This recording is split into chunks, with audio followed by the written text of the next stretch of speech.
oh nein, die Bahn war weg, der Bus war voll. Es ist 9:02. Ich bin tot. Guten Morgen, Anna. Oder sollte ich sagen, guten Mittag? Lukas, sei nicht so streng. Es ist 9:02. 2 Minuten, das ist nichts. In Deutschland sind 2 Minuten eine Ewigkeit. Wenn das Meeting um 9 Uhr beginnt, musst du um 8:55 Uhr da sein. Okay, ich hab's verstanden. Willkommen beim Learn German Podcast. Ich bin Anna, die Zu-Spät-Kommerin. Und ich bin Lukas, der Pünktliche. Heute lernen wir, wie man im deutschen Büro überlebt. Ohne Stress und ohne Verspätung. Anna, es gibt eine wichtige Regel. Kennst du das akademische Viertel? Ist das ein Stadtteil in Berlin? Nein. An der Universität bedeutet das, 15 Minuten zu spät kommen ist okay. Aber im Business, nein. Pünktlichkeit ist die Höflichkeit der Könige. Okay, im Büro bin ich ein König. Ich komme pünktlich. Du kommst ins Büro. Deine Kollegen sitzen da. Was machst du? Ich rufe laut: Hallo Leute, wie geht's? Das ist okay für Freunde. Aber im deutschen Büro geben wir oft die Hand. Zumindest vor der Pandemie war das Pflicht. Du gehst zu jedem Kollegen. Du schaust in die Augen. Du gibst die Hand. Muss der Händedruck fest sein? Ja, ein fester Händedruck. Kein toter Fisch. Dead Fish. Das wirkt schwach. Okay, guten Morgen, Herr Müller. War das fest genug? Au! Ja, das war zu fest, Anna. Du hast meine Hand zerquetscht. Lukas, wer ist der Mann mit dem grauen Anzug? Das ist Herr Schmidt, der Abteilungsleiter. Ah, hallo, Herr Schmidt. Wie geht es dir? Hast du einen Kaffee? Anna, nein, stopp. Was habe ich gemacht? Du hast du gesagt. Er ist der Chef. Er ist 50 Jahre alt.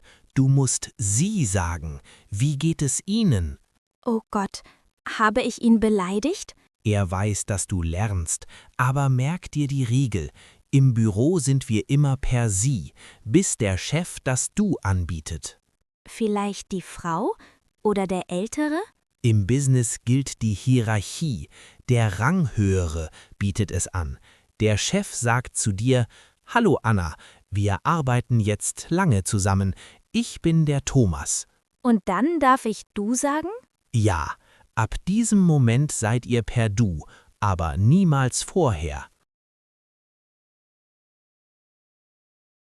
Wir machen einen Test. Ich nenne eine Person, du sagst du oder sie.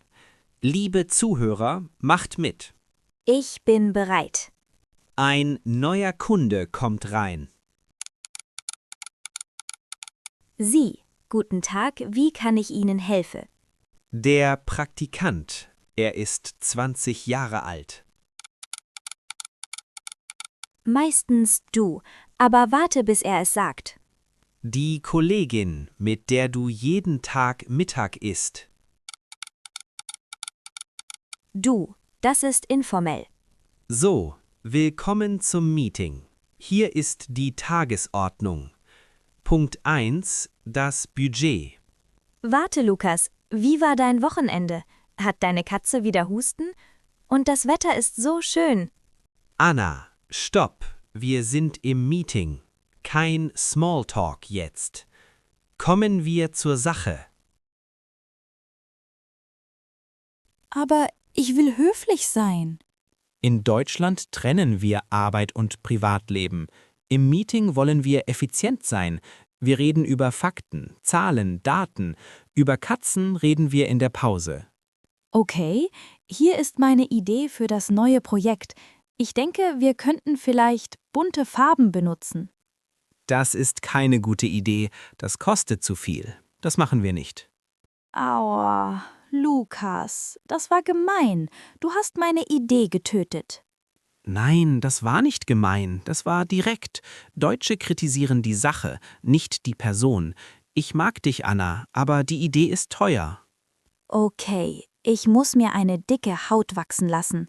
Es ist nicht persönlich, es ist Business. Es ist 12 Uhr, ab in die Kantine. Lukas, warum sagen alle Leute dieses Wort? Hör mal. Was heißt das? Mahlzeit? Painting Time? Nein, Mahl, Meal und Zeit, Time. Es ist der universelle Gruß zwischen 12 und 13 Uhr. Es bedeutet Hallo und guten Appetit. Okay, da kommt Herr Müller. Mahlzeit, Herr Müller. Perfekt. Du bist jetzt integriert. Ich muss dich warnen, Anna. Wenn Deutsche essen, reden sie nicht viel. Warum? Essen ist sozial. Essen ist heilig. Wir essen schnell. Wir essen effizient. Wir wollen den Geschmack genießen. Wenn du zu viel redest, wird das Essen kalt. Okay, ich schweige und genieße meine Currywurst. Ich brauche Koffein. Ich schlafe gleich ein. Nimm dir einen Kaffee. Aber Anna, was hast du mit deiner Tasse gemacht? Ich hab sie in die Spüle gestellt. Du hast sie nicht in die Spülmaschine geräumt? Die Putzfrau macht das doch. Nein, Regel Nummer 1 in der deutschen Büroküche. Deine Mutter arbeitet hier nicht. Räum deine Tasse weg. Sofort. Das gibt Krieg im Büro. Okay, ich räume sie ein. Deutsche Ordnung ist überall, sogar in der Küche. So, es ist 17 Uhr. Ich mache Feierabend. Feierabend? Feiern wir eine Party? Es ist das schönste Wort der Welt. Feier, Zelebration plus Abend, Evening. Es bedeutet, die Arbeit ist vorbei. Ich bin frei. Ich schalte das Handy aus. Ich lese keine Mails mehr.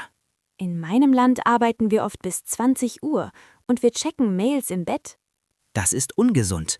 In Deutschland ist Work-Life-Balance wichtig. Wenn wir arbeiten, arbeiten wir 100%. Wenn wir frei haben, haben wir 100% frei. Wie verabschieden wir uns? Sag nicht einfach Tschüss. Ich sage, geh nach Hause, Lukas. Nein, sag schönen Feierabend. Okay, schönen Feierabend, Lukas. Danke, gleichfalls Anna. Bis morgen früh. Pünktlich. Ja, 8:55 Uhr. Ich weiß. Das war unser Guide für den deutschen Arbeitstag. Anna, hast du überlebt? Ja, ich weiß jetzt, erstens, pünktlich sein. Zweitens, Sie sagen zum Chef. Drittens, Tasse in die Spülmaschine räumen. Liebe Zuhörer, eure Hausaufgabe. Sagt heute zu einem Kollegen Mahlzeit oder schönen Feierabend. Schaut, was passiert. Danke fürs Zuhören. Wir gehen jetzt Currywurst essen. Tschüss. Auf Wiedersehen.